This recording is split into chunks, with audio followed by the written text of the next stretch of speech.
Maganda at mapagpalang araw po sa ating lahat. Welcome to my channel. Samahan niyo po akong tunghayan ang unang kabanata ng ating kwento na pinamagatang Ikaw ang aking mahal. Kaya't kung bago pa lang sa aking channel, ay pakilike po ng ating video, pakiclick din po ng subscribe button, ganun din po ang bell icon para lagi kayong updated sa paparating ko pang mga uploads. Paulit-ulit na tinitingnan ni Clarice ang address na nakasulat sa kapirasong papel. Tinitiyak niya kung tama ang numerong nakaukit sa simentadong dingding ng bahay nila na nakasulat doon. Nang masigurado niyang iyon ang lugar at address na hinahanap niya ay saka pa lang siya pumunta. Narinig niya ang pag-echo ng doorbell sa loob ng kabahayan kaya lalong nadagdagan ang kaba sa dibdib niya. Hindi biro ang lakas ng loob na kinakailangan niya para puntahan ang address na iyon. Nang maging magkasintahan sila na Albert, ay halata nitong mataas ang inaasahan ng mama nito sa babaeng ipapanhik sa bahay. Inisa-isa nito ang mga katangian at malinaw pa sa sikat ng araw na hindi siya papasa kung iyon ang mga pagbabasihan. Maganda siya kung sa pisikal na kaanyuan. Hindi siya mayaman at nakapagtapos lang siya ng kolehiyo dahil sa tulong ng scholarship. 9 na taong gulang na siya nang maulila sa mga magulang at mula noon ay tumira siya sa mga kamag-anak ng kanyang ama. Nang makatapos siya ng kolehiyo sa kursong IT at nakapagtrabaho sa isang magandang company ay saka lang siya nakapagsarili. Pinagkakasya niya ang kanyang sweldo sa upa ng bahay at sa mga pangangailangan niya araw-araw. Nakilala niya si Albert nung nakaraang December nang dumating ito sa year-end party ng company nila. Kaibigan ito ng anak ng boss niya. Sa dami ng magagandang babae ng gabing iyon ay sa kanya ito nagpakilala. Naupo ito sa lamesa at nakipagkwentuhan. Pero kung tratuhin siya ng gabing iyon ay parabang siya ang pinakamagandang babae sa mundo. Pinaulanan siya ng pambobola at sa kabila ng playboy image nito ay naniwala siyang sincere ito sa mga sinasabi. Iyon ang naging umpisa ng pagkikilala nila. Nang matapos ang holiday vacation ay nagbalik siya sa opisina at lagi itong tumatawag at nangangamusta. Hanggang sa yayain siyang kumain nito sa labas, na pinaunlakan naman niya. Napakabait nito at maginoo. Kaya agad nahulog ang loob niya rito. Makalipas ang 2 buwang panliligaw, ay sinagot niya ito. Naging madalas ang kanilang pagkikita, pamamasyal at panunood ng sine, hanggang sa may mamagitan sa kanila. Naging maayos ang relasyon nila sa isa't isa at inakala niyang walang magiging problema dahil hindi naman niya ito nakikitaan ng pagbabago hanggang sa bigla na itong hindi tumawag at hindi nagpakita. Walang niho-niha man lang sa kanya, parang usok na naglaho ito sa hangin at sa kaniya na lamang nagdadalang tao pala siya. Naputol ang pag-iisip niya nang marinig niya ang papalapit na mga yabag. Kasunod nito ay may nagbukas ng pinto at sumilip ang isang babae. "Sino ka? Anong kailangan ninyo?" tanong nito. Nasa boses nito ang pagiging istrikta. Bilugan ang mga matang nakatitig sa kanya. Sa mukha niyon ay natitiyak niyang may edad na ang babaeng nagmamay-ari ng mga matang iyon. "Magandang araw po." Binati niya ito na nasa tinig niya ang pag-aalangan. Pinakilala niya ang kanyang sarili at kung ano ang pakay niya roon. Sinabi niyang kasintahan siya ni Albert at mahalagang makausap niya ito. Hindi siya dito nakatira. Pero ito po ang address na ibinigay niya sa akin. Hindi ko alam kung sinong nagkamali sa inyo, pero hindi dito nakatira si Albert. Ang pinakamatandang kapatid niya na si Marius ang nakatira sa bahay na ito. Tinatago niyo yata sa akin si Albert. Hindi ko kailangang itago sa iyo. Nagsasabi ako ng totoo. Hindi siya nakatira dito, miss. Kailangan ko pong makausap si Albert. Please, nakikiusap po ako sa inyo. Importante po na makausap ko siya. I'm sorry, miss. Hindi nga siya dito nakatira. Sabi ng babae sa pagpapaunawa ng tono. Sino iyan, Nay Nelia? Narinig niyang tanong ng isang lalaki. May naghahanap kay Albert. Narinig niyang sabi nito sa kausap. Nagpakilalang nobya niya. Ang sabi ko'y, hindi naman dito nakatira ang kapatid mo. Mapungay ang mga matang nakita niya. May makapal na kilay at mahaba at malantik na pilik. Tumitig ito sa kanya at tila ba binabasa ang nasa sa isip niya. Papasukin niyo siya, Nay Nelia. Ilang sandali pa at narinig niya ang pagbukas ng pinto nila. Nakangiti si Nay Nelia nang himukin siyang pumasok sa loob. Nakasuot na pulang blusa at puting palda ang babaeng bilugan ng pangangatawan. Maigsi ang buhok nito at kinulayan upang hindi makita ang uban. Nasa 55 na ang edad nito. Thank you po, sabi ni Clarice nang makapasok. Hinanap ng mga mata niya ang lalaking kapatid ni Albert pero wala ito roon. Doon kaniya kakausapin sa opisina niya. Sabi ni Nay Nelia na marahil ay nabasa ang nasa sa isip niya. Dinala nito sa munting hardin sa gilid ng ikatlong palapag na bahay. Tumuntong sila sa malalapad na bato upang huwag mayasak ang nakatanim na Bermuda grass. Pumanhik sila sa 4 na baitang ng hagdan patungo sa beranda. Sa unang palapag ay huminto sila sa tapat ng isang pintong may disenyo. Ito ang opisina ni Marius kapag andito siya. Tumuloy ka, sabi ni Nay Nelia na buksan nito ang pinto para sa kanya. Nagpasalamat siya rito bago pumasok sa opisina. Sinalubong siya ng malamig na aircon at masasanghab ang amoy ng mamahaling pamango. Minsan siyang nagtrabaho sa department store upang tustusan ang pangangailangan niya. At sa tindahan siya ng pamango na destina noon, kaya kabisado niya ang amoy ng mga pamango. Hindi siya maaaring magkamali na ang naaamoy niya ay Versace Eros. You can sit on the visitor chair, sabi ng tinig ng lalaki. Nagulat pa siya at hindi agad napansing naroon ito sa likod na magandang table. Mabagal ang mga hakbang na lumapit siya sa kinaroroonan nito. Naupo siya sa visitor chair na nasa harap ng lamesa. Ipinatong niya sa kandungan ang mga palad niya at dahan-dahang pinisil. Ramdam niyang binabalot ng takot ang katawan niya. Ilang sandali pa ang lumipas habang dahan-dahang humaharap sa kanya ang lalaki. Marius ang pangalan nito. Sa pagkakatanda niya sa binanggit kanina ni Nay Nelia. Hindi na siya nagulat nang makitang gwapo rin ito katulad ni Albert. Ang pinagtataka lang niya ay wala siyang makitang pagkakahawig sa dalawa. Oval shape ang mukha ni Albert, samantalang si Marius ay pangahan.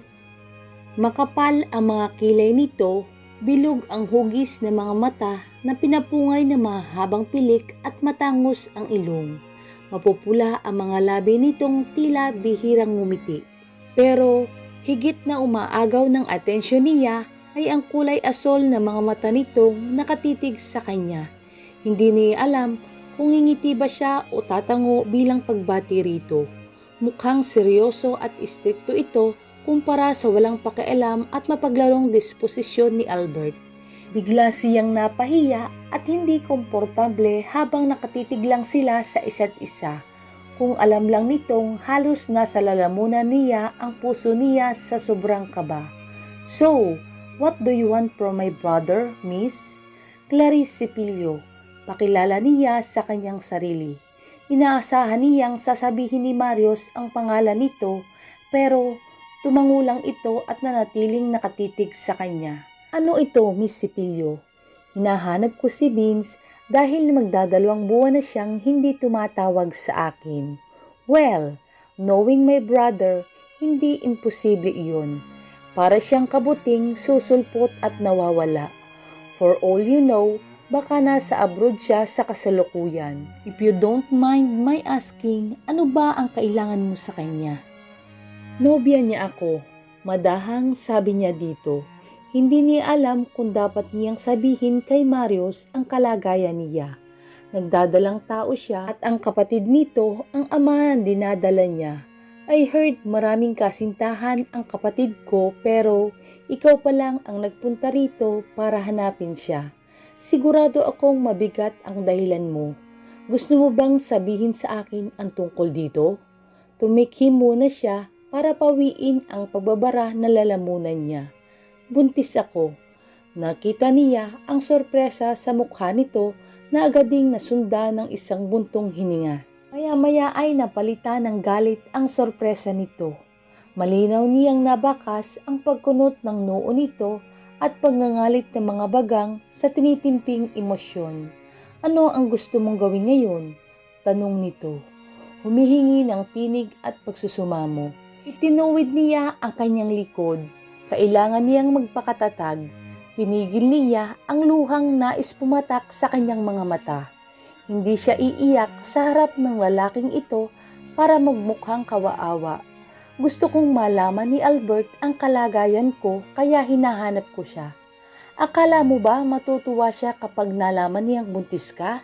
Bakit naman hindi? Alam niyang mabuti at disente akong babae para pagdudahan niya. Disente? Binigyan niya ito ng pagtatanong na tingin. Sa tingin ko, hindi nararapat na gamitin ang salitang disente. Hindi disente ang isang babae na mabubuntis ng walang asawa. Parang sampal sa mukha niya ang sinabi nito. Ramdam niya ang pag-iinit at pamumula ng pisngi niya na dala ng kahihiyan. Sa isang banda ay tama naman ito. Kung ang mga binanggit nito ang pagbabatayan ay hindi nga siya disente gaya ng kahulugan ng salitang iyon. Napabuntong hininga lang siya. Wala akong magagawa kung iyon ang opinyon mo. Lahat tayo ay may karapatan sa kanya-kanyang sariling opinyon. Sabi lang niya, hindi ako nagpunta rito para makipag-away. Tiningnan niya ito sa paraang ipinararating niyang ayaw niyang pag-usapan ang mga bagay na iyon. Kung tutuusin, isa siyang estranghero. Kahit sabihing kapatid ito ni Albert, ay noon lang sila nagkita. Wala itong karapatang husgahan siya. Gusto ko lang malaman kung nasaan si Albert. Gusto ko siyang makausap. Gagawin kong madali para sa iyo. Sabi ni Marius na binuksan ang drawer. May inilabas ito mula roon. Tseke, gusto mo bang tanggalin o ituloy ang pagbubuntis mo? Magkano ang kailangan mo? Walang pasintabing tanong nito. Gulat na napatingin siya sa lalaki. Hindi niya akalaing maririnig mula rito ang bagay na iyon. Ano ang ibig mong sabihin? Wala akong ipinahihiwatig na kahit ano. Bahala ka. Kung gusto mo, ipaalis mo na. No! Biglang umakyat ang dugo sa ulo niya nang ma-realize na abortion pala ang nais ipakahulugan nito. Binibigyan kita ng pagpipilian. Gusto niyang sabihing nagkamali lang ito ng inaakala sa kanya. Marami siyang gustong sabihin pero pinili niyang itikom ang bibig niya. Magkano ang kailangan mo, Clarice? Hindi ako nagpunta rito para humingi ng pera. Ramdam niya ang pagsama ng timpla ng tiya niya. Gumalaw ang kanyang emosyon. Gusto niyang sigawan si Marius at sabihing napakasama ng iniisip nito pero naunahan siya ng panghihina. Inunat nito mula sa pagkakatuon ang mga braso sa lamesa. Inilagay nito ang mga kamay sa ibabaw ng dibdib at muling tumitig kay Marius. Ano ba ang gusto mo? Kailangan kong makausap si Albert. Tumaas ang kilay nito. At hihilingin mo sa kanyang pakasalan ka? Singhal ni Marius sa kanya. Kung kinakailangan, bakit hindi? Mahabang katahimikan sa pagitan ng dalawa. Pagkaraan niyon ay muli itong binuksan ang drawer at inilabas ang puting sobre. Kung hihilingin mong pakasalan si Albert, sa tingin ko ay imposible iyon. Napakunot ang noo niya nang inaabot ito sa kanya ang sobre. Bumilis ang tibok ng dibdib niya sa hindi malamang dahilan. Binuksan niya iyon at tumambad sa paningin niya ang wedding invitation. Ilang beses siyang napalunok nang maramdaman niyang nanunuyo ang kanyang lalamunan. Ikakasal na si Albert, Miss Sipilyo. Narinig niyang sabi ni Marius. Ikinalulungkot kong hindi kaniya mapapanagutan. Ramdam niya ang sakit na mga salita ni Marius. Naninikip ang dibdib niya. Nahihirapan siyang huminga at umikot ang kanyang paningin. Kasunod nito ay unti-unting nadilim ang paligid niya. Kasabay ng pagbabalik ng malay ni Clarice ay narinig niya ang tinig ni Nay Nelia. Naramdaman niyang nakahiga siya sa malambot na higaan at nanonood sa ilong niya ang amoy ng Vicks. Napangiwi siya at kasabay niyon ay pagmulat ng mga mata niya. Nakita niyang nakadukhang sa kanya ang babae habang nakaupo naman siya sa gilid ng supabed si Marius at hawak ang kamay niya. Kamusta ang pakiramdam mo? Tanong nito sa kanya. Nasa boses nito ang pagiging concern. Natutuwa ko at nagkamalay kaagad. Masama sa kalagayan mo ang nawawala ng malay. Mabuti na ang pakiramdam ko. Pakiramdam niya'y naobliga siyang sabihin iyon. Sa palagay niya ay magiging maayos din ang pakiramdam niya maya-maya pa. Inumin mo itong maligamgam na gatas para tuluyang gumanda ang pakiramdam mo. Sabi ni Nay Nelia at iniabot sa kanya ang baso ng gatas. Pagkatapos siyang alalayan ni Marius na umupo. Inayos pa ng lalaki ang unan sa likod niya at ang posisyon niya ay halos yakapin siya nito. Salamat, sabi niya kay Marius. Tumango ito bilang sukli ng pasasalamat niya. Ininom niya ang gatas at halos maubos iyon. Salamat po, sabi niya nang ibalik ang baso kay Nay Nelia. Bakit hindi mo ubusin? Makabubuti ito sa iyo. Okay na po ako. I'm sorry kung nabigla ka sa sinabi ko. Wika ni Marius sa kanya. Tila walang kamalay-malay na marahang hinahaplos nito ang kamay niya. Naiintindihan ko kung bakit hindi sinabi sa iyo ni Albert na ikakasal na siya. Pansin ni Marius na lumuluha ang mata niya. Hindi niya napigilan ang sarili niya. Napahagulhol siya. Hindi niya pinansin kung magbukha man siyang kawaawa sa harap ni na Marius at Nay Nelia. Ito sabi ni Marius nang iabot kay Clarice ang panyo niya. Pasensya na, sabi niya habang humihikbi at kinukuha niya ang panyo. Pinunasan niya ang mga luha sa kanyang magkabilang pisngi at sa mga mata niya. Okay lang na umiyak, naintindihan ko. Salamat, sabi niya nang mag-angat ng mukha at nakita sa mga mata nito ang simpatya. Na-realize niyang hindi naman pala pusong bato gaya ng pag-aakala niya kanina dahil sa mga suhestyon nito. Makabubuti sa iyo ang magpahinga sandali. Ipahahanda ko ang tanghalian natin kay Nay Nelia.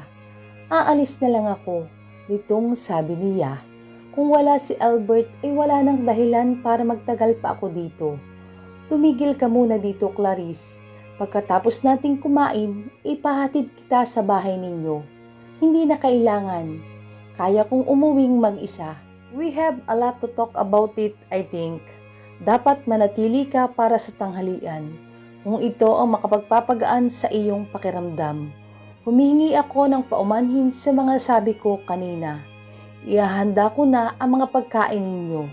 Sabi ni Nay Nelia bago siya makasagot sa sinasabi ni Marius. Hawak pa rin nito ang mga kamay niya nang sila lang dalawa sa loob ng opisina nito. Marahang binawi niya ang kamay niya. Ngumiti ito at humingi ng paumanhin. Bakit hinayaan mong mangyari ito sa iyo? Kung kapatid lang kita ay papatayin ko ang lalaking gumawa sa iyo nito. Mahal ko si Albert, sabi niya at muling bumatak ang mga luha niya sa mga mata. At dito na po nagtatapos ang unang kabanata ng ating kwento at sana'y muli niyo po akong samahan sa susunod ko pang mga uploads. Maraming salamat po. God bless!